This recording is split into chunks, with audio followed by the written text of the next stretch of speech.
Good day, fellow crafters, and welcome back to the Forget-Me-Not Card Company YouTube channel. I'm Tamara, the Card Creator, and I'm thrilled to be joining you today as a guest designer for Poppy Stamps.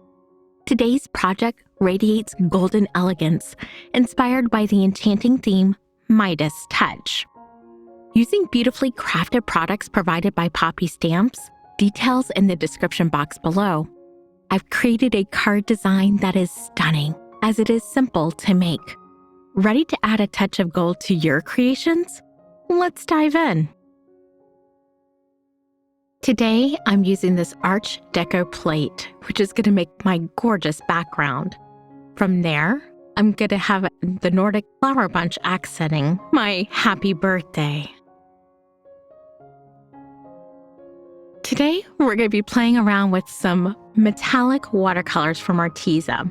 Normally, I use this watercolor on black watercolor paper or black cardstock. It works great on both.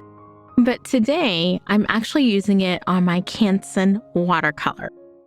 It takes several times for me to build up this gold to be the rich gold that I'm looking for, what I consider Midas Touch. Whatever I do to one panel, I have to do to the other panel, as I want my depths of gold to match. These panels are cut down to 4 1/4 by 5 1/2, and again, they're going to match by the time this project is done. So here, I've done probably about 3 layers. My cardstock is warping just a little bit, so I use the end of my paintbrush to hold it down so that I can use my heat gun to dry it. Here, I'm adding more gold. It kind of blotched a little bit in certain areas just where the paint had ran off, so I'm just doing a little bit of touch-up. And again, I want my depths of gold to match. As you can see to the far right, that panel is perfect and ready to go. So the one that's on my silicone mat here is the one that I'm finishing up. So as I let the one dry, I cut my Arch Deco plate out of the other. So here you can kind of see where I'm dry fitting. I just want to make sure that they're going to match, and they do. Off screen, I do adhere those and put some heavy blocks on them just so they adhere very well. Here, I want to create my flowers. So again, I'm going back to the Arteza metallic watercolors, and I use several colors. You will only see 3 here on screen, but I think in reality, I probably use 6 or 7, just because I wanted to create some different flowers. And as I started, I couldn't stop. These colors ended up being gorgeous once they dried and I had cut them out. The sage green there that you see me painting ended up being my leaves, and I loved that color.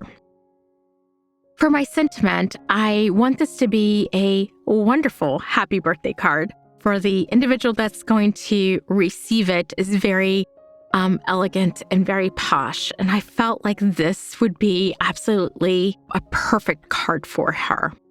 So to create a little bit of depth and dimension, I cut the happy birthday out 3 times, and I adhere it with a little bit of Barely Art liquid glue. It takes just a moment to layer each of these up, but it definitely adds that little pop that makes it stand out, which is great. So as you can see, I had fun cutting all of these wonderful colors out and all these beautiful flowers. It took me a second to organize everything, but I felt like once it was all organized, it made my process of designing my flowers perfect. So as you can see, there are so many combinations you can do with about 6 different colors here. So I don't think any of the flowers have the same design. If you see one, let me know, but I don't think any of them do. So I'm trying to place my flowers where I think they're going to be pleasing, and this takes me quite a while. For your sake, I cut it out on the video, but I could not decide what I wanted to go and where. So I do play around with the pieces quite a bit.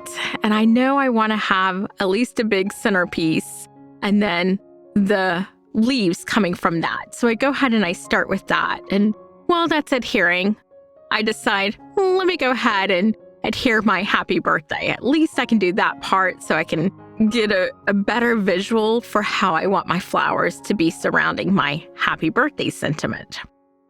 I use a T-square, which makes my lining up of my happy birthday very simplistic. I know it's going to line up. It bothers me when I see a card and it's crooked. I cannot stand that. But at any point, T-ruler to the rescue. So I adhered my flowers in 2 separate bunches. And I decided that I wanted to add a little bit more dimension. I want them to almost pop off of the card. So I use Altenew foam tape, which is the perfect dimension, the perfect depth that you need. It's not too much, but it's not too little either, if you know what I mean. So I do this so that it can kind of give a little extra pop.